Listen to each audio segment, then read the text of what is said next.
할렐루야, 좋은 아침입니다. 여호와의 인자와 국률이 아침마다 새롭다는 말씀처럼 오늘도 새 은혜로 충만한 하루가 되시기를 축복합니다. 사랑하는 성도 여러분, 오늘 우리는 요한복음 10장 10절 말씀을 함께 나누고자 합니다. 예수님이 오신 목적은 생명과 풍성함을 주시려고 오셨다고 성경에는 말씀하고 있습니다. 말씀을 보면 도둑이 오는 것은 도둑질하고 죽이고 멸망시키려는 것뿐이요 내가 온 것은 양으로 생명을 얻게 하고 더 풍성히 얻게 하려는 것이니라. 이 말씀은 짧지만 우리 인생 전체를 설명할 만큼 깊은 진리를 담고 있습니다. 오늘 이 시간에 풍성한 생명이란 주제로 함께 은혜를 나누고자 합니다. 예수님은 우리의 삶에 두 가지를 말씀하십니다. 하나는 도둑질, 다른 하나는 예수님입니다. 도둑은 훔치고 죽이고 멸망시키기 위해 온다고 합니다. 여기서 도둑은 단순한 존재가 아니라 우리의 삶 속에 실제로 작동하는 힘을 가지고 있습니다. 우리가 아무리 열심히 살아도 어느 순간 기쁨이 사라지고 이유 없이 마음이 무너지고 관계가 깨지고 삶의 의미가 흐려질 때가 있습니다. 그게 바로 도둑의 일입니다. 도둑은 우리의 시간을 훔치고 우리의 평안을 훔치며 또한 도둑은 우리의 정체성을 훔칩니다. 너는 부족하다. 너는 실패자다. 너는 사랑받을 수 없다. 이런 생각들이 계속 반복될 때 우리는 이미 무언가를 빼앗기고 있는 것입니다. 겉으로는 잘 사는 것처럼 보여도 속에는 점점 무너지는 삶. 이것이 예수님이 말씀하신 도덕의 결과입니다. 하지만 예수님은 거기서 멈추질 않으십니다. 내가 온 것은 양으로 생명을 얻게 하고, 여기서 생명이란 단어는 단순히 숨쉬는 상태를 의미하진 않습니다. 이것은 하나님과 연결된 삶, 살아있음이 느껴지는 삶, 의미와 방향이 있는 삶을 의미합니다. 성경 전체를 보면 하나님은 우리에게 생명, 기쁨, 평안, 풍성함을 주시는 분이십니다. 요한복음 15장 11절에 보면은 내가 이것을 너희에게 이름은 내 기쁨이 너희 안에 있어 너의 기쁨을 충만하게 하려 함이라. 이 말씀을 일상 속에 더 깊이 느끼고 이해할 수 있도록 세 가지 핵심으로 정리하자면, 첫째, 기쁨의 출처는 어디인가입니다. 예수님은 내 기쁨이라고 말씀하십니다. 이 기쁨은 세상에 주는 일시적인 즐거움과는 다릅니다. 세상의 기쁨은 환경이 좋을 때만 생기는 조건부 기쁨이지만 예수님의 기쁨은 하나님의 깊은 사랑 안에 거할 때 샘솟는 근원적 기쁨입니다. 또한 고난 중에 흔들리지 않는 평안이 포함된 기쁨이기도 합니다. 둘째, 왜 이 말씀을 하셨는가입니다. 15장 앞부분에 보면은 포도나무와 가지의 비유를 기억해야 합니다. 가지가 나무에 붙어 있어야 수분을 공급하듯 우리도 예수님 안에 머물러 있을 때 예수님의 기쁨이 우리 안에 흘러 들어옵니다. 기쁨은 내가 억지로 만들어내는 노동이 아니라 주님과 연결될 때 자연스럽게 맺히는 열매인 것입니다. 셋째, 하나님이 원하시는 상태입니다. 너의 기쁨을 충만하게 하려 함이라. 이 말씀은 주님이 우리가 겨우 버티며 사는 것이 아니라 기쁨이 넘쳐 흐르는 삶을 살기 원한다는 뜻입니다. 충만은 컵에 물이 가득 차서 밖으로 흘러 넘치는 상태를 의미합니다. 내 마음에 주님의 기쁨으로 가득 차면 내 주변의 사람에게도 긍정적인 에너지가 자연스럽게 전해지는 것입니다. 우리의 마음의 상태를 배터리라고 생각해 보세요. 세상의 즐거움은 금방 방전되지만 예수님이라는 충전기에 꽂혀 있으면 우리의 마음의 기쁨의 수치는 언제나 100%를 유지할 수 있습니다.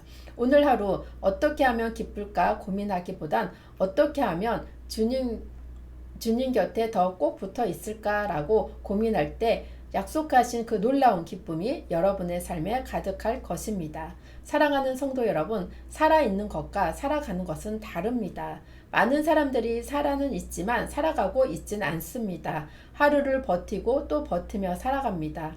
그러나 예수님은 그렇게 살라고 우리를 부르신 건 아닙니다. 예수님께서 우리에게 말씀하십니다. 너는 버티는 존재가 아니라 살아가는 존재다. 그리고 예수님은 한 걸음 더 나아가 이렇게 말씀하십니다. 더 풍성히 얻게 하려는 것이니라. 여기서 중요한 단어는 풍성히입니다. 우리는 흔히 풍성함을 물질로 생각합니다. 돈이 많으면 풍성하다고 생각합니다. 문제가 없으면 또한 풍성하다고 생각합니다. 하지만 현실을 보면 그렇지 않습니다. 많이 가진 것도 불안하고 성공한 것도 공허합니다. 모든 것이 있어도 만족이 없는 삶이 있습니다. 왜 그럴까요? 진짜 풍성함은 밖에 오는 것이 아니라 안에서 흐르고 있는 것이기 때문입니다. 예수님이 주시는 풍성함은 이런 것입니다. 상황이 어려워도 무너지지 않는 평안, 사람이 떠나도 사라지지 않는 정체성, 실패 속에서도 다시 일어날 수 있는 소망, 이것이 바로 풍성한 생명입니다. 그렇다면 우리는 왜 이 풍성함을 누리지 못할까요? 이미 예수님은 약속하셨는데 왜 우리는 여전히 부족함 속에 살아갈까요? 그 이유는 단순합니다. 우리가 다른 목소리를 더 크게 듣고 있기 때문입니다. 세상은 계속 말합니다. 더 가져야 한다. 더 잘해야 한다. 그래야 가치가 있다. 그러나 예수님의 목소리는 다릅니다. 너는 이미 소중하다. 나는 너를 안다. 내 안에 너는 충분하다. 문제는 우리가 어떤 목소리를 선택하느냐입니다. 요한복음 10장 전체를 보면 예수님 자신을 선한 목자라고 말씀하십니다. 목자는 양을 압박하진 않습니다. 목자는 양을 이끕니다. 양은 목자의 음성을 듣고 따라갑니다. 사랑하는 성도 여러분, 우리의 삶도 마찬가지입니다. 우리는 우리가 듣는 목소리를 따라 살아가야 합니다. 그래서 중요한 질문은 이것입니다. 나는 지금 누구의 음성을 듣고 있는가? 풍성한 삶은 하루아침에 만들어지진 않습니다. 그러나 분명히 시작할 수는 있습니다. 첫째, 예수님의 음성에 시간을 내십시오. 말씀을 읽고 묵상하고 기도하는 시간을 통해 하나님의 시선을 배워야 합니다. 둘째, 내 삶을 점검해야 합니다. 무엇이 나를 지치게 하는지, 무엇이 나를 무너뜨리는지 정직하게 바라봐야 합니다. 셋째, 관계 안에 머물러야 합니다. 신앙은 혼자 유지하는 것이 아니라 함께 살아가는 것입니다. 예수님은 분명히 말씀하십니다. 나는 너에게 생명을 주기 위해 왔다. 이미 열려있는 길입니다. 문제는 우리가 그 길을 선택하느냐입니다. 오늘 이 말씀 앞에 우리는 선택해야 합니다. 계속해서 빼앗기는 삶을 살 것인가? 아니면 생명을 누리는 삶을 살아갈 것인가? 마지막으로 지금 여러분의 삶은 풍성해지고 있습니까? 아니면 조금씩 소진하고 있습니까? 만약에 소진되고 있다면 방향을 바꿔야 합니다. 예수님은 지금도 우리를 부르고 계십니다. 내게로 오라. 내가 생명을 주겠다. 이 시간 우리의 마음을 주님께 드리며 결단하는 시간이 되었으면 합니다. 따라해 볼까요? 주님, 나는 더 이상 빼앗기는 삶을 살지 않겠습니다. 주님이 주시는 생명을 선택하겠습니다. 다시 한번 다 같이 따라해 볼까요? 주님, 나는 더 이상 빼앗기는 삶을 살지 않겠습니다. 주님이 주시는 생명을 선택하겠습니다. 이 결단 위에 하나님께서 역사하실 것입니다. 오늘도 풍성한 은혜가 넘치시기를 바라며 소망하며 축복합니다.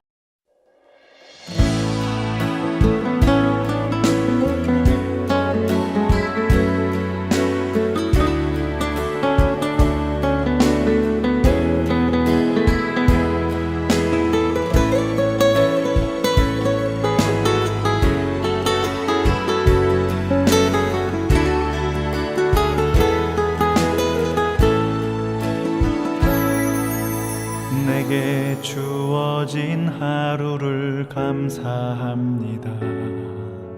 내게 또 하루를 허락하심을, 이 하루도 헛되이 보내지 않으며 살기 원합니다. 이런 은총 받을 만한 자격 없지만 주의 인자하심이 믿음으로 이 하루도 내게 주어졌음이나여 감사드립니다.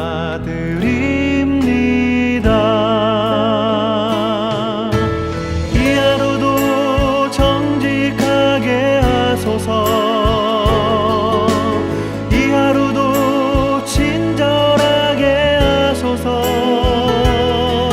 내가 만나는 모든 사람들에게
내게 주어진 하루를 감사합니다.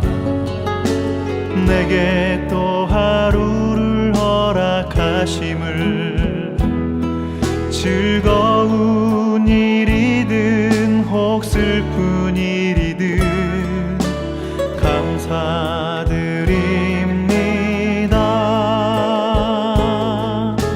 비록 이 하루가 나를 울린다 해도 원망의 맘 품지 않을 이유는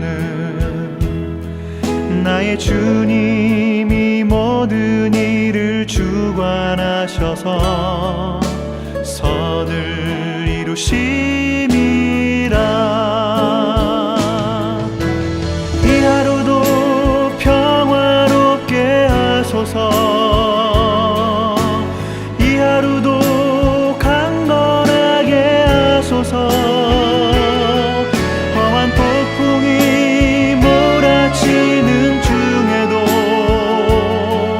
평강을 누리게 하소서. 이 하루도 성실하게 하소서. 이 하루도 순종하게 하소서. 나의 마음을 아프게 만드는 이들에게 은총을 베풀게 하소서. 행복을 빌게 하소서.